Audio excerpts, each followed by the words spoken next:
नमो नमः students, welcome back BBVN online class. बच्चों, कल मैंने आपको कराया था प्रथम पाठ है सुभाषितानि। उसमें प्रश्न निर्माणम उसमें जो था प्रश्न निर्माण करने वाले, उसमें आपको किम शब्द के रूप काम में आ रहे थे। तो किम शब्द के जो रूप है, अब पुल्लिंग के, स्त्रीलिंग के, नपुंसकलिंग के आपको याद करने हैं, ठीक है। और पुल्लिंग, स्त्रीलिंग, नपुंसकलिंग के राम का पुल्लिंग शब्द और स्त्रीलिंग का लता या कोई भी रमा, और नपुंसकलिंग का फलम, पुष्पम, पुस्तकम, किसी का भी एक नपुंसकलिंग शब्द रूप याद करना है।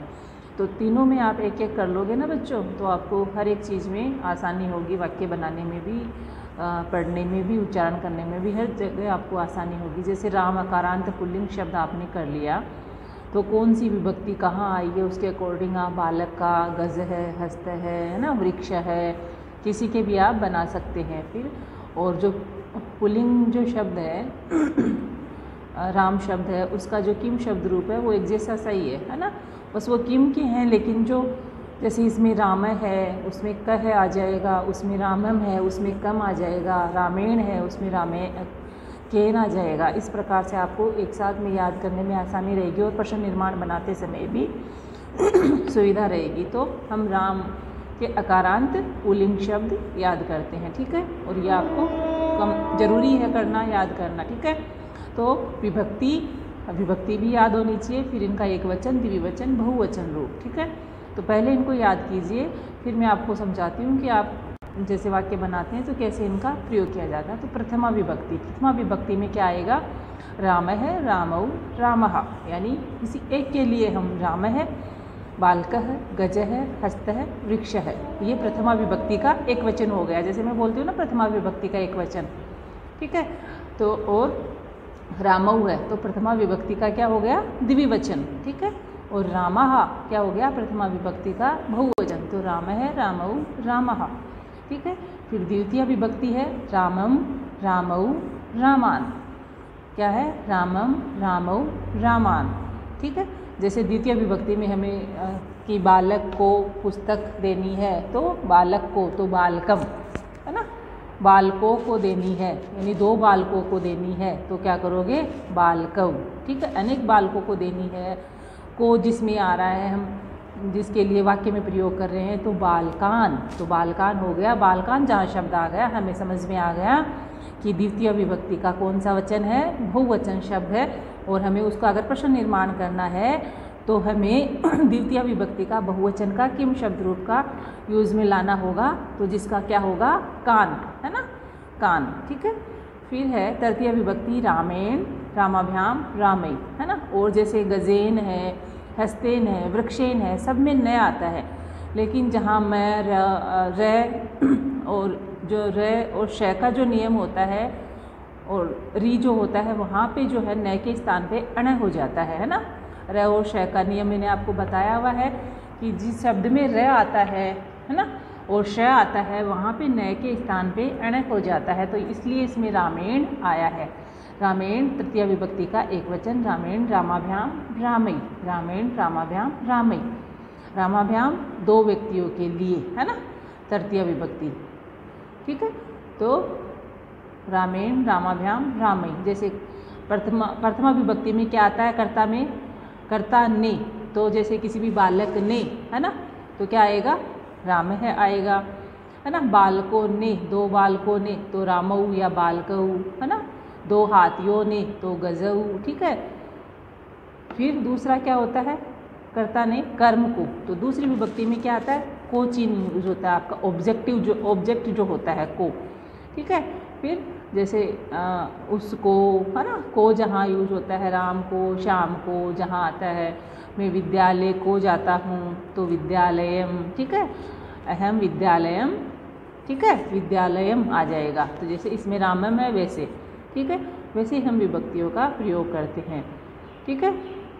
और तृतीय जो होता है बाई विध, हम किससे कर रहे हैं? जो साधन होता है, ठीक है, हाथ से कर रहे हैं, हस्तेन, तो ये रामेण, रामाभ्याम, रामई। फिर चतुर्थी होता है के लिए, फोर, के लिए, रामाय, रामाभ्याम, रामेभे, रामाय, रामाभ्याम, रामेभे। पंचमी फ्रोम, है ना, से, पंचमी क्या होता है, से, यानी जो उसमें थर्ड में भी से होता है लेकिन से के द्वारा होता है, उसमें उसके साथ होता है। जैसे हाथ में पेन से हम यूज़ करते हैं तो वो पेन जो होता है हाथ के साथ में होता है।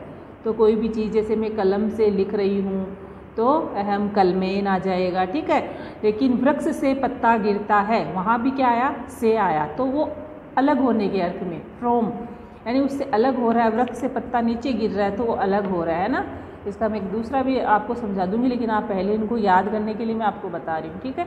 तो वृक्ष से पत्ता गिरता है तो वहाँ पे क्या आ जाएगा, जैसे इसमें रामात है प्रथम तो वृक्षात, 2 वृक्षों से गिर रहा है तो वृक्षाभ्याम, ठीक है। अनेक वृक्षों से पत्ते गिर रहे हैं तो वृक्षेभ्ये।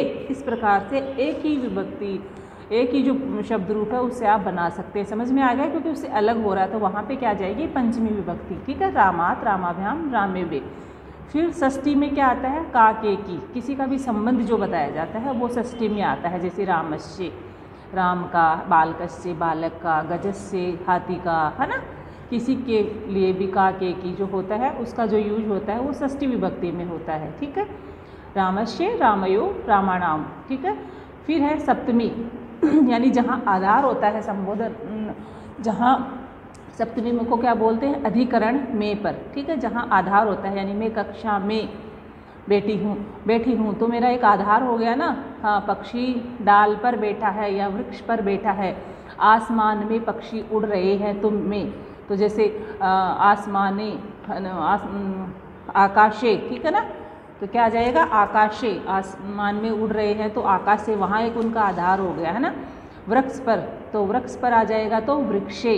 तो इसी प्रकार इसमें क्या आया है, रामे। तो ऐसे ही आपके जो हैं वाक्य बनते हैं, ऐसे ही जो आपका जो है चैप्टर है, कोई भी कहानी है, कथा है, वह बनती है। तो रामे, रामयो, अगर 2 है तो 2 का उसके वृक्षयो कर देंगे, है ना। फिर अगर अनेक है तो वृक्षेषु कर देंगे, यानी वृक्षों पर पक्षी बैठे हैं तो वृक्षेषु खगाहा तिष्ठन्ति, है ना, ऐसे कर देंगे। आसमान में या आकाश में पक्षी उड़ रहे हैं, तो आकाश तो एक ही है तो हमें क्या करना पड़ेगा, आकाशे ही करने पड़ेगा, ठीक है ना। आकेशु नहीं करना पड़ेगा, क्योंकि आकाश जो है एक ही है हमारा, ठीक है ना। जो साथ सत्य है उसको हम इनकार नहीं कर सकते। फिर संबोधन जो है, हे राम, हे रामौ, हे रामा, ये आपको याद करना है, ठीक है।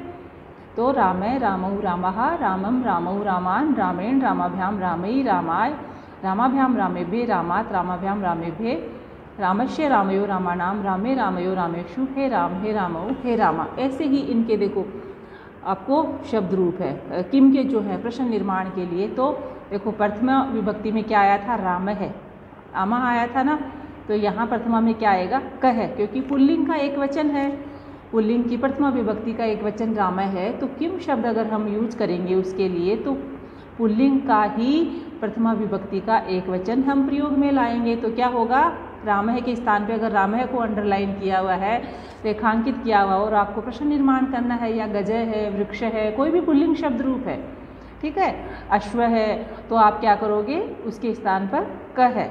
संत है ना, संत है के सृजंती, वैसे जो आपके इसमें आया है तो क्या करोगे, क है।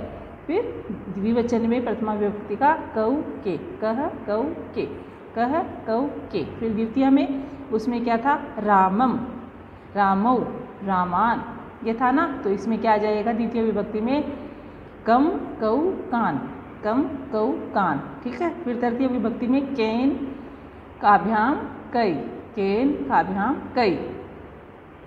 कस्मई चतुर्थी विभक्ति में कस्मई काभ्याम के भे। फिर पंचमी में कस्मात, उसमें क्या था, रामात, तो रामात के स्थान पे क्या आ जाएगा, कस्मात। अगर प्रश्न निर्माण हमें करना है तो कस्मात काभ्याम के भे।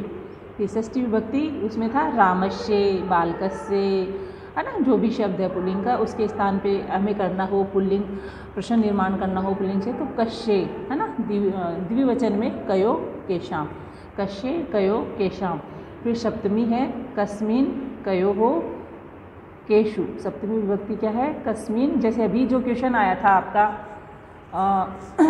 जो है तस्य मूर्धनि तिष्ठन्ति वायसा, तस्य मूर्धनि तिष्ठन्ति वायसा, उसके सिर पर कौवे बैठे हैं, ऐसे आया था। तो किसके सिर पर बैठे हैं, तो वो मूर्धनी जो था पुल्लिंग का सप्तमी विभक्ति का क्या था, एक वचन था। तो उसके स्थान पे मैंने बताया था ना, कल जो आपको करवाया था उसके स्थान पे मैंने क्या बताया, पुल्लिंग शब्द की किम शब्द रूप का सप्तमी विभक्ति का एक वचन कस्मिन बताया था, और एक क्या बताया था, कुत्र अव्यय शब्द बताया था कि आप कुत्र भी प्रयोग में ला सकते हैं और कस्मिन भी ला सकते हैं, यानी कहाँ पर बैठे हैं। ठीक है, तो कस्मिन कयो हो केशु। तो आशा करती हूँ ये आपको अच्छे से समझ में आया होगा। आपको इनको करना है, कल मैं कराऊंगी स्त्रीलिंग शब्द फिर नपुंसकलिंग शब्द। तो ये आपको अच्छे से लिखना है इनको और अच्छे से याद करना है। एकदम से नींद में भी कोई पूछे तो आपको याद हो जाना चाहिए, ये आपको कंपलसरी है। ठीक है, ओके, बाय, थैंक यू।